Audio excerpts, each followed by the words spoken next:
lain yang biarkan saja ya.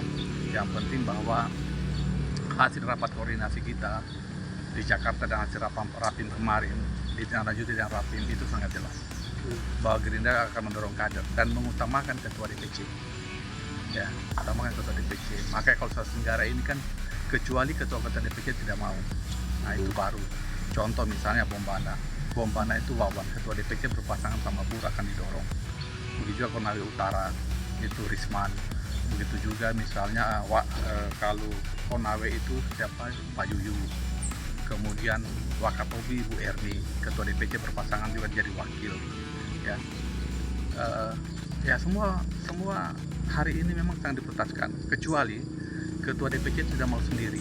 Contoh misalnya Buton Tengah Rusli, dia Rusli ini karena dia insya Allah akan menjadi wakil ketua DPR, maka dia tidak maju gitu. Atau teman-teman yang lain bicara Mantua di Buton, dia juga lolos DPR kabupaten. Jadi itu semua ya. Jadi kalau saya itu biarkan saja. Yang penting pada prinsipnya mereka tidak merusak citra Gerindra. Kalau cuma klaim bahwa saya insya Allah dapat, biarkan aja. Tapi kita lihat buktinya. Terkait ini Bang, bahwa kedudukan kita sebagai ketua DPC Gerindra itu dipertanyakan Bang. Ya Pak. Jadi gini, saya sampai hari ini juga masih sebagai pengurus DPD ya. Ketika Pak Gomberto kemarin bermasalah, maka ditunjuklah saya sebagai pelaksana tugas.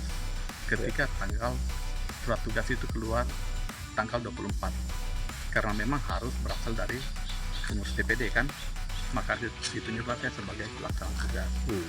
Tapi ternyata di Jakarta SKT keluar itu tanggal 20 November gitu.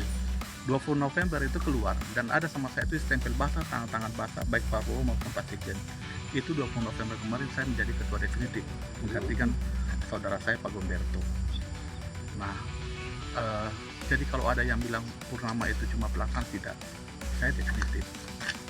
Dan sampai hari ini saya masih ketua ya.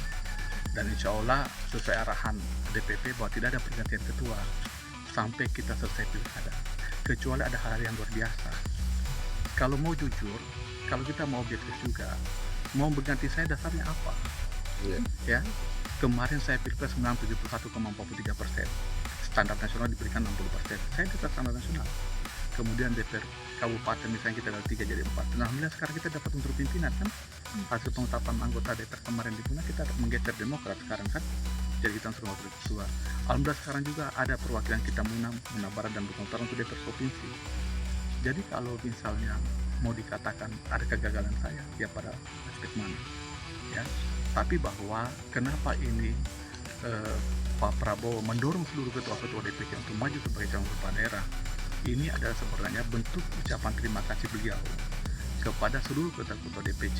Memang kemarin proses menangnya Prabowo ini kan bukan cuma kami dari Gerindra, tapi ada relawan, ada tim kampanye daerah, apa semua tergabung dari lintas partai apa semua.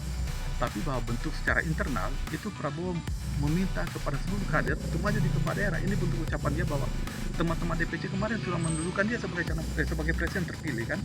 Nah, bentuk balasan beliau adalah mendorong kami untuk maju dia sebagai calon kepala daerah ya. Jadi itu mungkin ya. Jadi insya Allah kalau bilang mengklaim silahkan saja. Yang penting satu saya minta jangan merusak citra Gerindra. Kalau dia mengatakan oh saya dapat dukungan, saya dapat, ya silahkan aja. Itu hal-hal yang wajar dalam sebuah politik. Yang kedua, kalau mengatakan bahwa saya bukan ketua DPC, saya sampai hari ini masih ketua DPC yang definitif sesuai dengan SK Pak Prabowo dan Ahmad Muzani sebagai sekjen ya. Nah, Makasih Bang. Ya.